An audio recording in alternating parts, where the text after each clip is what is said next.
Bienvenue les amis, bienvenue sur la toile. Ben ça y est, on y est, hein, il commence à faire chaud, il fait bien beau, ça y est c'est l'été, vous êtes peut-être en vacances. C'est le moment idéal pour siroter une petite margarita dans le hamac avec une bonne BD, un petit livre dans les mains. C'est un petit peu la raison d'être de cette émission, j'avais envie de parler bande dessinée au sens très très large, et plutôt que de faire comme d'habitude, de vous faire une seule émission de 12-15 minutes sur un seul projet, j'ai décidé de vous parler de tout ce que j'ai lu dernièrement, tout ce qui m'a enthousiasmé, y compris des projets qui vont arriver en fin d'année. Vous allez voir, si vous n'aimez pas trop la bande dessinée, c'est pas grave, restez, si vous êtes des fortistes convaincus, vous n'allez pas perdre votre temps, on va parler d'un peu de tout, un petit peu de cinéma aussi sur le côté, parce qu'on va évoquer Wolverine, Predator, Zorro, on va parler de d'Horizon, 1629, Il faut flinguer Ramirez, Fabien Velman, on va parler BD franco-belge, on va parler comics, on va parler de tout un tas de trucs. Comme d'habitude, c'est 40-something, c'est un petit peu fourre-tout. Et je vais commencer par vous parler de BD que j'ai lu tout récemment. De toute façon, tout ce dont je vais vous parler là, c'est des choses qui sont sorties cette année, et la plupart du temps, tout récemment, y compris ce Dieu Fauve. Alors le Dieu Fauve, c'est une BD assez incroyable qu'on doit à Fabien Velman. Fabien Velman au scénario et Roger au dessin. Roger, c'était le mec qui dessinait Jazz Ménard, et il a un trait très agréable. Velman, c'est un très grand scénariste. C'est lui aussi qui a fait La Cuisine des Ogres. Alors un petit mot peut-être sur La Cuisine des Ogres en ouverture, puisque les deux livres sont sortis, les deux BD sont sortis à peu près au même moment. Fabien Velman, il a scénarisé cette espèce de fable, ce conte gothique, un peu baroque. La Cuisine des Ogres, volume 1, 3 fois morte, enfin sous-titre 3 fois morte. Je pense en toute honnêteté qu'ils ont déjà des idées pour des suites éventuelle. Ça m'a vraiment surpris. La Cuisine des Ogres, c'est vraiment un conte des frères Grimm, très sanglant, très horrifique, avec un dessin absolument incroyable. Jean-Baptiste Andréa au dessin, je sais pas trop ce qu'il a fait d'autre, mais pour le coup c'est très très beau, hein. On dirait presque que ce sont des couleurs directes, ça ressemble un peu à du Alex Alice version Château dans le ciel. C'est vraiment super chouette, très très très belle mise en couleur, vraiment c'est magnifique, et c'est très très sombre. Imaginez un petit peu, La Cuisine des Ogres, c'est un petit peu le marché qu'on voit dans Hellboy façon Del Toro. Là c'est un marché aux ogres, en fait ce sont des enfants des rues. Il y a une belle inspiration, je trouve, Loisel, côté Peter Pan, on en avait parlé déjà dans une émission, avec ce côté très sombre, ces enfants un petit peu perdus, qui vont se retrouver dans l'escarcelle de Grince Matin, un espèce de croque-mitaine qui kidnappe des enfants avec son sac à la Mary Poppins, là, un sac sans fond, et il va aller marchander ses enfants tout simplement dans un marché des ogres, où on achète les enfants pour en faire de la farce, pour les bouffer tout simplement. Ça c'est le postulat de départ, et ça va nous raconter l'histoire de cette héroïne qu'on va finir par surnommer 3 fois morte. On va comprendre au fur et à mesure du récit pourquoi, mais en réalité c'est un magnifique récit, un magnifique conte sur la résilience. Si vous ouvrez les pages de cette BD et que vous appréciez un petit peu ce que vous voyez, jetez-vous dessus, c'est une très belle œuvre, franchement ça s'apprécie, on prend le temps de déguster chacune des planches. C'est vraiment très très beau, et pas du tout pour les enfants, hein. Quand je vous parle d'un conte, c'est un conte horrifique, c'est vraiment gore.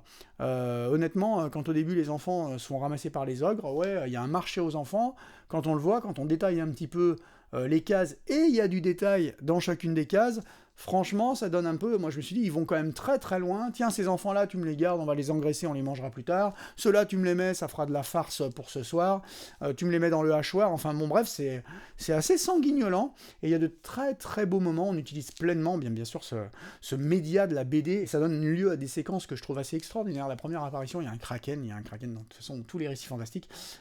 Cette apparition du kraken en mode silence, où ils sont dans leur petite embarcation avec le kraken qui passe en dessous, c'est juste magnifique, et j'ai trouvé le récit très touchant. Bref, La Cuisine des Ogres, très très bon, mais vous l'aurez compris, pas forcément à offrir aux enfants. Velman, cette année, il est un petit peu à l'honneur, puisqu'il a scénarisé aussi ce Dieu Fauve. Alors là, on n'est pas du tout dans le même trip, j'ai trouvé ça incroyable. Je pourrais vous citer des références par dizaines, hein. Je veux dire, le Dieu Fauve, c'est l'histoire d'un singe et de sa tribu, et ce singe, c'est un jeune singe, il veut faire ses preuves, il veut aller défier un crocodile pour trouver sa place dans la tribu, peut-être monter un petit peu en gamme, vous voyez, et du coup, un soir de chasse, il se retrouve capturé par des humains.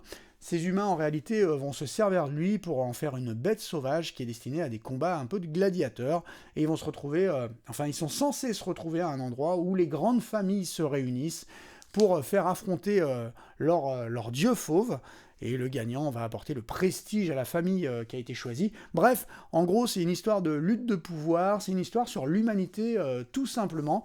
Là-dedans, on retrouve un esprit La Planète des Singes, un esprit Apocalypto, un esprit Rahan, un esprit Conan. Vous allez dire, c'est un joyeux fourre-tout, pas du tout, hein, c'est très très bien écrit, magnifiquement écrit, découpé en chapitres.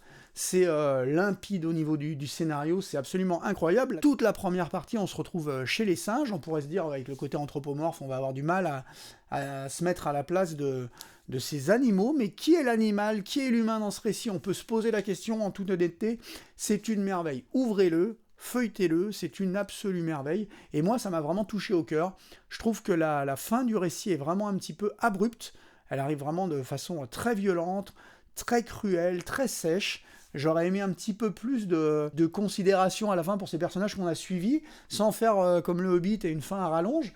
J'aurais bien aimé qu'on prenne le temps de leur dire au revoir. Là, c'est brutal du début à la fin. Franchement, à partir du moment où il est capturé, les humains vont se retrouver à devoir faire un périple. C'est dans un pays qui n'est pas nommé, hein. Donc c'est bien sûr sujet à toutes les paraboles sur la société d'aujourd'hui, lutte de pouvoir, qui sera le élu chef de toutes les tribus, enfin bon bref, c'est magnifique, plein de niveaux de lecture, c'est vraiment incroyable, les scènes d'action sont folles, parce que bien sûr, il va arriver un tsunami qui va balayer tout ça, toutes les embarcations des humains sont balayées, le dieu fauve s'échappe, et il n'a plus rien à voir avec ce gentil singe que vous voyez en couverture, et il va se mettre à traquer ses ravisseurs pour les exterminer jusqu'au dernier, donc on est aussi dans un récit à la Rambo, hein, vraiment, avec un récit de chasse sauvage, de traque vraiment violente. J'ai adoré le dieu fauve, ça ressemble à rien que j'ai lu, hein, tout simplement. C'est quelque chose qui est... Je me posais la question dernièrement dans une émission sur la BD qui s'appelle Oh Lenny, de savoir comment certains projets en bande dessinée sont greenlightés, et je trouve que la BD c'est assez extraordinaire parce qu'on tente des choses. Là on est chez Dargo, un gros éditeur, et on tente des choses. On tente quand même de laisser à des scénaristes la possibilité de raconter des histoires qui sortent du cadre, littéralement, sans jeu de mots. Et pour le coup, je trouve ça ultra méritant, hein. Je vous l'ai dit, il y a des initiatives qui ont besoin d'être poussées, d'être mises en avant, et là, c'est clairement l'une de ces initiatives. Je trouve ça fantastique que des récits comme ça, qui n'obéissent à quasiment aucune règle, puissent sortir encore aujourd'hui. C'est vraiment une excellente bande dessinée. Et là encore, c'est une bande dessinée qui s'apprécie, hein. On se pose tranquillement, on déguste chacune des pages.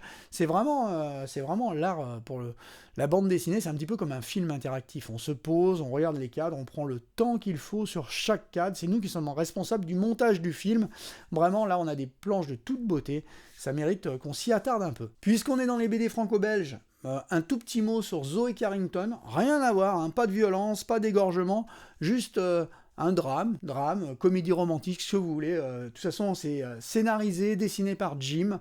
Alors Jim, si vous connaissez, c'est Une nuit à Rome, c'est des choses comme ça. Alors moi, personnellement, les bandes dessinées de Jim m'ont toujours rappelé un peu le cinéma de Clapiche. C'est une espèce de cinéma qui va chercher le cœur de l'adolescence, de la jeunesse. Là, de jeunesse, il en est encore pleinement question dans Zoe Carrington. Jim, Une nuit à Rome, Elena, c'est un petit peu on va dire la trilogie des ex. Là, pour le coup, c'est l'histoire d'une bande de copains qui filent à Londres. Alors, ils pensent qu'ils vont devenir les nouveaux loups de la finance, ils pensent qu'ils vont conquérir Wall Street, et en réalité, ils vont tomber sur Zoe Carrington, la fille qui va bouleverser un peu le fragile équilibre, un petit peu comme la Yoko Ono des Beatles, en nettement moins taré, mais quand même. Alors, Jim, c'est un mec, hein, donc il s'intéresse aux hommes, aux hommes qui restent prisonniers de ces fantasmes qui vont les hanter toute la vie. J'ai trouvé le récit extrêmement touchant, mais ça dépendra peut-être un peu de votre âge, de votre expérience. Si vous avez 20 ans, vous le recevrez peut-être pas comme moi, mais il y a un moment où on se dit qu'on peut pas faire machine arrière, quoi. On peut rester jeune dans sa tête. Moi, j'ai toujours l'impression d'avoir 17 ans, mais ouais, mais c'est dans la tête. Parce qu'en réalité, il y a des moments qui sont derrière nous. Il y a les sorties sans fin, en permanence, les verres avec les potes tous les soirs. Voilà, c'est fini. Là, ça parle un peu de cette nostalgie d'un autre temps, une nostalgie qui est personnalisée par ce personnage fantomatique, cette silhouette, Zoe Carrington, que nos héros vont retrouver à l'occasion d'un anniversaire. Je vous en dis pas plus, c'est la première partie, j'ai pas encore lu la deuxième partie, je vous fais des émissions BD exprès sur des BD qui sont sortis en diptyque et dont j'ai lu que la première partie, comme ça m'évite de vous spoiler, parce que sinon j'aurais trop envie d'en parler. J'attends la suite avec impatience. C'est un peu doux amer, plein de sensualité, avec un côté comique très prononcé. Il y a du drame derrière, toujours chez Jim, mais en même temps il y a des personnages attachants. C'est vraiment une très très bonne bande dessinée. Bref, ça c'était pour Zoe Carrington. On va rester dans la BD franco-belge pure et dure. Je vous reparle un petit peu, mais alors très très brièvement, de 1629, puisque la deuxième partie de ce diptyque sort en fin d'année. Là encore, je pourrais pas vous le spoiler. J'ai vu l'affiche du volume 2, elle est magnifique. Alors là, on a un objet, déjà l'objet, magnifique. Il y a une espèce de couverture toilée. Il y a même le petit liseré rouge à l'intérieur pour garder la page. Bref, c'est une merveille déjà dans la forme, c'est une merveille dans le fond. J'en ai déjà parlé sur cette chaîne, donc c'est pour ça que je fais vite. C'est juste ce que vous pouvez lire de mieux en bande dessinée franco-belge. Vous pouvez pas lire mieux que ça. C'est scénarisé par D'Horizon. D'Horizon, je l'ai déjà dit sur cette chaîne, c'est un dieu. Hein. Long John Silver, c'est lui qui a scénarisé le Goldorak aussi, tout récemment. Bref, c'est un touche-à-tout de génie. Récemment, son Ulysse et Cyrano est vraiment magnifique. Bref, c'est un très très grand scénariste. Timothée Montaigne au dessin, je pense qu'il a jamais été meilleur. Là, c'est des planches absolument magnifiques. Pourquoi je vous en parle? Parce que j'attendais la nouvelle avec impatience, elle est tombée. La suite de cette bande dessinée tombe en fin d'année, donc si vous voulez vous faire plaisir, là encore, c'est un plaisir de chaque page, on le lit, on le relit, c'est quelque part entre Master and Commander et les révoltés du Bounty, ça parle d'une autre époque, l'époque où les guildes marchandes contrôlaient un petit peu les routes des épices et envoyaient des bateaux à travers le monde, et puis eux ils s'enrichissaient, les hommes à bord ils souffraient un petit peu, c'est un très très beau récit, tout va mal se passer à bord du Jakarta, à l'époque il s'appelait le Batavia, ce bateau, du nom de la capitale de l'Indonésie, et puis ça a changé maintenant, donc ils ont modernisé un petit peu le récit, mais c'est très documenté, historiquement, c'est basé sur une histoire vraie, hein, sur une traversée qui s'est vraiment mal finie. Je pense qu'il y en a eu plein des traversées qui se sont mal finies à cette époque, mais là, celle-là, c'est particulièrement mal fini. Bref, on attend la suite avec impatience. 1629, hein, si vous avez un petit billet à claquer là, que vous voulez vous faire plaisir, vous voulez faire plaisir à quelqu'un, et puis le lire avant, profitez-en. Voilà, là, on va quitter un petit peu le terrain de la BD franco-belge pur jus pour s'attaquer à d'autres choses qui vont nous rappeler notre enfance. Alors, Transformers, la série ressort. Il y a un reboot de Transformers. Alors, Transformers, c'est marrant de faire un reboot, parce que finalement, ce qui a repopularisé Transformers dernièrement, ce sont les films, les gros blockbusters qu'on connaît, que je trouve vraiment, vraiment bien. En toute honnêteté, hein, tout le monde se fout de la gueule des Transformers, ouais c'est nul les Transformers, mais pas du tout, moi je trouve que c'est très très bien. Hein. D'ailleurs, à la manière d'un Iron Man, le premier Iron Man, quand il est sorti chez Marvel, personne n'y croyait, hein. On se disait comment on va donner vie à Iron Man, comment on va faire un héros, boîte de conserve qui vole et tout, et que ça va pas faire ridicule, ça fait pas ridicule Iron Man, et les Transformers, j'y croyais pas non plus à l'époque, hein. Les effets spéciaux, on avait encore des doutes, on n'était pas rentré dans l'ère de l'infographie dominante, bref, on n'y croyait pas, et puis voyez ce qu'ils en ont fait, c'est quand même assez extraordinaire, hein. Il y a des très très grands moments dans la saga Transformers. Maintenant, la saga cinématographique, elle s'est un peu essoufflée. Et franchement, découvrir cette bande dessinée, c'est se rappeler à quel point il y a quand même des scénaristes de talent, quelquefois, parce que là, on va chercher la sève, ce qui fait l'intérêt de Transformers, un récit adulte et en même temps qui peut plaire aux plus jeunes, avec des moments d'action, des moments d'anthologie, c'est une petite merveille, franchement. Et cette série, elle est relancée par Robert Kirkman. Alors là, vous verrez pas Robert Kirkman sur la couverture, et c'est bien normal, mais c'est lui qui a initié ce qu'on appelle maintenant le Energon Universe. Donc il a commencé avec Void Rivals. Void Rivals, c'est un récit de science-fiction qui était censé créer un peu la surprise d'ailleurs, parce que vous arrivez, vous prenez une BD de science-fiction de Robert Kirkman. Donc Robert Kirkman, c'est quand même Walking Dead, invincible. Hein. Rien que ça, donc le mec il en a un petit peu sous le pied. On lui a demandé un petit peu de rebooter en douceur la série. Et c'est vraiment pas idiot ce qu'il a fait, parce qu'il a commencé par un récit de SF, avec des personnages de Transformers qui arrivent un petit peu au milieu du récit. Et donc c'est un petit peu censé créer la surprise, vous amener sur ce volume Transformers, chez Urban Comics, disponible chez nous, qui est sorti tout récemment, et qui est vraiment, vraiment bien. Alors ça, c'est scénarisé par Daniel Warren Johnson, illustré par Mike Spiger, que je connaissais pas du tout, et alors qui, pour le coup, a un trait ultra particulier, mais alors qu'est-ce que c'est dynamique. Il y a des séquences d'anthologie, hein. Il y a des moments, des pleines pages comme ça, qui sont absolument incroyables. Vous avez des moments, il y a le camion qui défonce un robot vraiment en gros plan, c'est plein de moments complètement dingues. L'histoire est assez touchante, relation entre un jeune homme, son père qui part un peu en vrille. J'ai trouvé ça intéressant, on sent que c'est quand même assez influencé par ce qui s'est passé au cinéma, mais ça passe bien, c'est très très bon, et surtout c'est une porte ouverte sur le Energon Universe qui va être développé très prochainement avec les G.I. Joe, parce que les G.I. Joe c'est Hasbro, Transformers c'est Hasbro, et puis ces deux licences ont toujours été assez liées, l'une avec l'autre, donc là on a déjà le personnage de Duke qui apparaît au détour d'une page, et puis le prochain récit qui sort dans cet univers, c'est dans cet univers partagé, ça s'appellera Duke pour la fin d'année. Il y a aussi un Cobra Commander qui apparemment sera plus du domaine du thriller, qui montrera comment le commandeur Cobra a pris le contrôle de Cobra. C'est vraiment un univers ultra prometteur. Moi, je l'ai eu comme ça, pour vous dire la vérité, je l'ai eu dans un salon un petit peu spécialisé, donc on me l'a offert, je me suis dit ouais je vais y jeter un œil, et j'ai été très surpris, mais en même temps je trouve que ce que fait Urban Comics en France aujourd'hui, c'est juste incroyable. Ils récupèrent les meilleures licences, il y a un amour du comics, on sent, là vous voyez, ils ont une nouvelle ligne avec... ils ont arrêté un petit peu avec les couvertures noires qui réservent aux super-héros, à Batman, tout ça.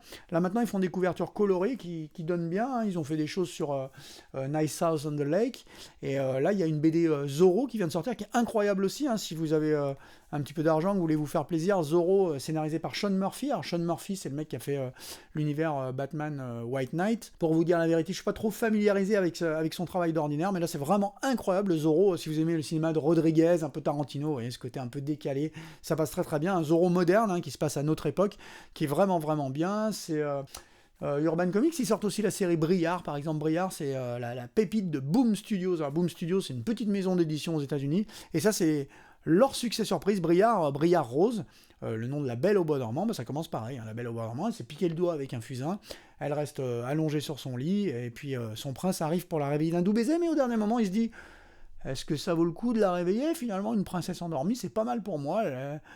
Elle me saoulera pas, elle me mettra pas des bâtons dans les roues, je vais faire de malheureux, mais je vais gouverner sans elle. Et voilà comment Briard Rose reste allongé sur son lit pendant un petit siècle, avant à décatir doucement, avant de se réveiller, l'arme au poing, parce que bien sûr on est en 2024, donc aujourd'hui les femmes elles se laissent plus faire. Et pour le coup j'ai trouvé ça incroyable. Ça aussi, Briard, vous pouvez y jeter un œil, c'est une petite pépite. J'aime beaucoup ce dessin très, très dynamique. De toute façon, le comic book aujourd'hui, je le trouve très influencé par le dynamisme du manga. Donc Briard, c'est vraiment une réussite aussi. C'est blindé de petites références, c'est assez drôle, c'est assez décalé. Franchement, réussite. Urban, continuez comme ça parce qu'ils nous surprennent. Alors moi, je lis plus mes bandes dessinées en toute honnêteté en VO. Donc j'ai toujours un petit temps, soit d'avance, soit des fois en retard, parce qu'elles sortent des fois en VO juste en même temps. Ils sont pas en retard, Urban. Mais j'aime beaucoup leur politique d'édition en ce moment. C'est vraiment la maison d'édition, à mon avis, à suivre. Dans le genre comics, je pouvais pas vous parler de comics sans vous parler de ça. Predator contre Wolverine. Alors, bon, ça aussi, c'est disponible en France. Je crois que c'est chez Panini. Je vais vous incruster le visuel ici. Moi, j'ai la version VO. C'est une petite pépite. Alors, quand on se dit Predator Wolverine, qu'est-ce que c'est que ce concept complètement foireux? Foireux, pas du tout. Il faut savoir que dans le monde du comics, ils aiment bien les concepts comme ça, qui sont chargés de n'importe quoi. Il y a un GLA Godzilla Kong qui sort très bientôt. En réalité, il est déjà sorti en petit fascicule, mais il sort ces jours-ci en paperback. J'attends de l'acheter avec impatience. Le dessin est sublime et ça a l'air vraiment terrible. Pour le coup, c'est Lex Luthor qui fait apparaître ces monstres à travers une faille dimensionnelle pour enfin vaincre les héros. Ça a l'air complètement fou. Je ne l'ai pas encore lu. Par contre, ce Predator Wolverine, je l'ai lu et c'est une petite merveille. Très intelligente parce que ça me rappelle les duellistes de Ridley Scott, tout simplement. Volvi, qui est un petit peu alors pas un éternel, mais qui vieillit très très lentement, et un prédator qui va en faire sa proie, qui va être fasciné par cette proie qu'il n'arrive pas à tuer, et vont se retrouver à travers les époques, et comme ça on revisite des moments charnières de la carrière de Logan. C'est vraiment vraiment bien foutu, il y a plusieurs dessinateurs, alors en toute honnêteté au niveau du dessin c'est plus ou moins réussi, mais ça passe bien à chaque fois, et surtout on a un dessinateur pour chaque époque qu'on revisite, avec le récit, le fil rouge, qui est très très bien dessiné d'ailleurs, qui est très beau, où on voit Wolverine qui prend très cher. De toute façon, il prend très très cher dans cette BD. En réalité, si vous pensez que vous avez déjà vu Wolverine prendre cher, il a pris cher plusieurs fois dans la BD, vous le savez, on se souvient de Magneto qui lui fait sortir l'adamantium du corps, on se souvient de plein de choses. Là, pour le coup, il ramasse très très cher, parce que quand le Predator croit qu'il l'a tué et qu'il lui fait fondre le visage pour récupérer le crâne, il a un petit peu une surprise. Bref, il est vraiment vraiment en mauvais état. C'est pas très cher, ça se lit très très rapidement. Là, pour le coup, c'est vraiment ultra fun, c'est du comic book jouissif, ultra sympa, un petit popcorn movie en planche crayonnée, vraiment un pur plaisir. Que ce Predator Wolverine, vous pouvez craquer votre billet, ça sera sur vos étagères, et vous aurez envie de le prendre de temps en temps pour le relire. C'est vraiment vraiment bien foutu, il y a plein de séquences littéralement d'anthologie, et franchement ça fait plaisir de lire des petites BD comme ça. Par quoi on termine? Une petite annonce pour la fin de l'année. Capitaine Flamme. Et le moins qu'on puisse dire, c'est que c'est un projet qui était attendu. Alors oui, on a eu droit à Goldorak, oui, on a eu droit au Chevalier du Zodiac. Un ami m'avait demandé si je pouvais parler des Chevaliers du Zodiac. Je parle pas de tout sur cette chaîne, parce qu'il y a des choses pour lesquelles je me sens un petit peu moins légitime en réalité, en toute honnêteté. Les Chevaliers du Zodiac, je suis comme vous, j'ai adoré quand j'étais gamin, mais j'ai pas un attachement, je les ai pas revus. Goldorak, j'ai grandi avec, je considère Procyon comme mon père adoptif un petit peu, vous voyez, comme vous tous. Donc Goldorak, je peux en parler des heures. Capitaine Flamme, c'est un petit peu pareil, j'ai grandi avec Capitaine Flamme. J'ai jamais eu une fascination absolue pour le dessin animé. Moi, je préférais Cobra, par exemple. Mais le Capitaine Flamme, c'était quand même quelque chose. Il y avait une ambiance, vraiment une musique, des créatures un peu spéciales, ces espèces de réflexions sur la science qui résonne très bien aujourd'hui. Ben voilà, reboot en bande dessinée, attendu pour la fin de l'année, un très très beau volume. Là c'est le service de presse, hein. On a les premières pages, les premiers croquis, visiblement ils ont modernisé un petit peu le propos, mais globalement on a droit à tout ce qu'on a vu en dessin animé, totalement modernisé. Moi je trouve le dessin très très bon, on sent qu'on a affaire à des fans, c'est vraiment bien, très bien mis en couleur. Alors bien sûr, je juge que ce que j'ai pu lire de ces quelques pages, mais en toute honnêteté, je pense que je me le prendrai en fin d'année, ça a l'air très prometteur. Si vous êtes comme moi, fan de Mala, du Capitaine Flamme, de sa douce amie Joanne, eh ben, je pense que vous jetterez dessus. J'imagine qu'il y aura une édition collector, très limitée comme d'habitude. Il faudra être le jour même de la sortie à aller quémander pour pouvoir l'avoir, mais je pense que ça en vaut la chandelle. Qu'est-ce qu'on a d'autre? De quoi je voulais parler? En fin d'année, il y a un autre truc qui sort, d'ailleurs, il y a le 3e volume qui sera le dernier volet d'une trilogie annoncée de Kong Crew. Alors si vous avez suivi Kong Crew, moi je trouve ça très très sympa. C'est un créateur français qui s'appelle Éric Erangel. Alors Éric Erangel, je l'ai vu, je l'ai rencontré là pareil dans un salon de bande dessinée. Et voilà, ce sera la fin de sa trilogie, il avait envie de boucler un peu le truc. Je trouve très prometteur les 2 premiers volumes de Kong Crew. Après, je trouve que c'est un récit de passion. On sent que le mec il est passionné par les dinosaures, il est passionné par King Kong, il est passionné par les avions, il est passionné par l'esprit pulp de ces séries des années 50. Il est sans doute passionné par Mark Schultz, parce que ça me rappelle beaucoup Mark Schultz, et effectivement je crois avoir vu au détour d'une interview qu'il le citait, ce qui n'est pas vraiment un reproche pour moi, au contraire. Bref, Kong Crew, je trouve quand même que c'est très très beau, tout est un peu dans l'image. Après, je trouve pas que ça soit ultra passionnant au niveau du récit, mais je pense qu'avec cette conclusion, on peut avoir quelque chose de très grand. Il y a quand même, il glisse plein de trucs, des histoires personnelles. Il glisse son chien dans la bande dessinée avec le chien, le regard au niveau du sol du chien. Ça a l'air vraiment, vraiment très intéressant. J'ai beaucoup d'espoir sur ce 3e volume. Il y aura un coffret qui va sortir. D'ailleurs, on pourra ranger les 3 BD. Du tout bon pour la collection. Et puis un petit mot quand même, juste pour finir, sur Il faut flinguer Ramirez. Alors, Il faut flinguer Ramirez, c'est un petit peu le succès surprise de la bande dessinée. On doit ça à Nicolas Petrimo. Alors si j'ai bien compris, Nicolas Petrimo, c'est quelqu'un qui a œuvré dans le jeu vidéo, qui a œuvré un petit peu dans le cinéma. Je sais pas trop ce qu'il a fait vraiment, mais en tout cas, il a fait quelque chose d'absolument extraordinaire avec Il faut flinguer Ramirez, qui est annoncé comme une trilogie. Et pour le coup, le 3e volume, alors moi j'ai demandé directement à l'éditeur, hein, je voulais savoir ce qu'il en était, est-ce qu'on peut attendre un Il faut flinguer Ramirez en fin d'année. Je rêvais doucement d'avoir la suite, quand même, la fin de cette trilogie, qui était quand même à la base annoncée pour 2021. On annonçait le 3e volume de Il faut flinguer Ramirez pour 2021. Voyez, on est en 2024. Et on m'a répondu, Ramirez? Qui ça? En rigolant, et puis finalement on m'a dit non, Ramirez, ça sera pas en 2024, ça sera pas en 2025, et ça sera peut-être en 2026.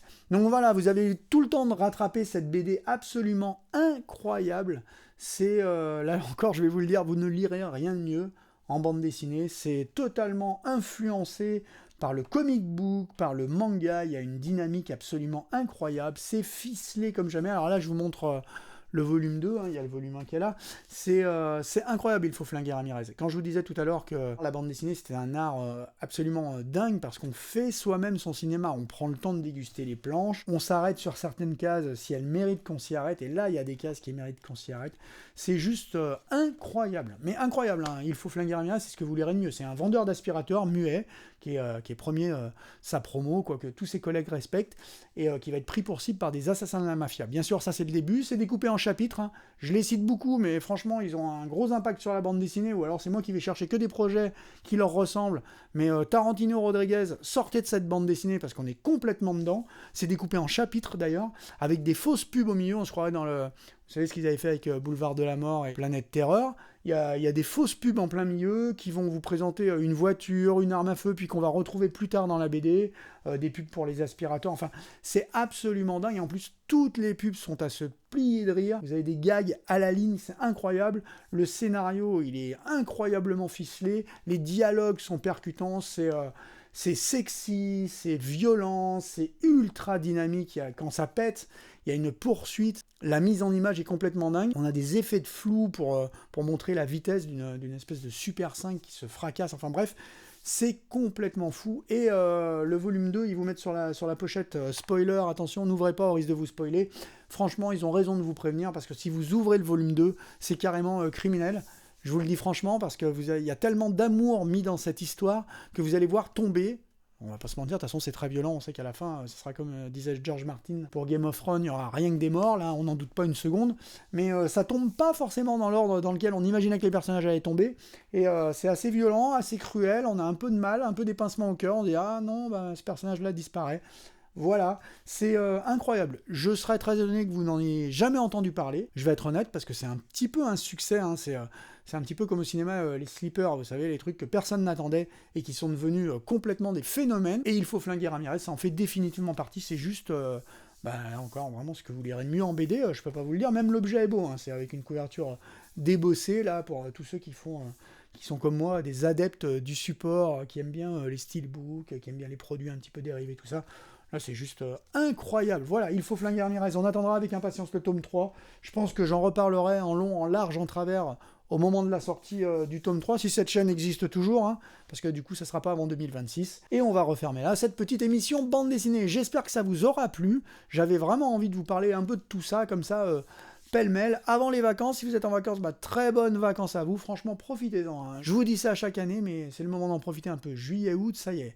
Les gens commencent à se mettre dans une douce dormance, et puis finalement, le téléphone sonne moins, il y a moins de mails qui tombent, on est un peu moins emmerdé, on va pas se mentir, et c'est agréable. C'est quand même agréable, d'autant que là, il commence à faire beau, on peut entendre le petit bruit des oiseaux, on se met dans son canapé, avec sa petite BD, dans son hamac, si on a de la chance, au bord de la piscine, si on a encore plus de chance. Et franchement, en toute honnêteté et en toute modestie, je pense pas qu'il y ait une BD que je vous ai présentée là que vous n'aimerez pas. Et voilà, comme toujours, si ça vous a plu, le petit pouce, venez me faire un coucou en commentaire, ça fait toujours ultra plaisir. Je vous remercie pour votre soutien, hein.